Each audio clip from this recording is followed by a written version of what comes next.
மதுரையில் அமைச்சர் ஆட்சியர் நடத்திய பேச்சுவார்த்தையில் உடன்பாடு எட்டப்பட்டதும் டங்ஸ்டன் சுரங்கம் அமைப்பதற்கு எதிரான போராட்டத்தை வாபஸ் பெறுவதாக விவசாயிகள் தெரிவித்தனர். மேலூர் வட்டம் அரிட்டாப்பட்டி கிராமத்தில் 5000 ஏக்கர் பரப்பளவில் டங்ஸ்டன் சுரங்கம் அமைய உள்ளதாக மத்திய சுரங்க அமைச்சகம் அறிவித்துள்ளது.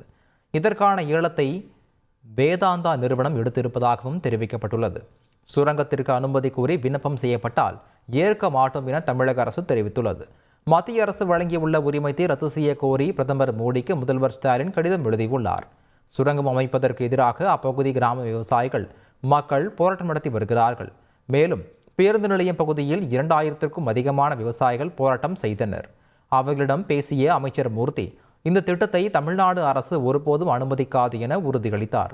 திட்டத்திற்கு எதிராக தமிழக சட்டப்பேரவையில் தீர்மானம் நிறைவேற்றப்படும் எனவும் உறுதியளித்தார்.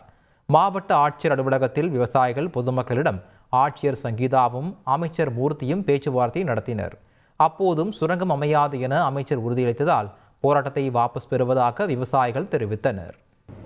நாங்க எதிர்பார்க்கிறது இன்னைக்கு அமைச்சர் எம்எல்ஏ எல்லாம் பேசுனது எல்லாமே மக்கள் மனசுல ஆழ ஊன்றி பதிஞ்ச விஷயமா இருக்கக்கூடிய விஷயம் நீங்க சட்டமன்றத்தில் ஒரு தீர்மானம் போட்டு நிறைவேற்றி கொடுப்பீங்க அப்படிங்கிறத முடிவு பண்ணித்தான் எல்லாரும் ஒத்துக்கு போயிருக்க. மிச்ச பேச்சுக்கெல்லாம் நாங்க நம்பலைங்களா சொல்லல, அமைச்சரையோ முதலமைச்சரையோ யாரையும் நம்பலைங்களா சொல்லல. போட்டா எங்களுக்கு எல்லாம் நிம்மதியா இருக்கும்.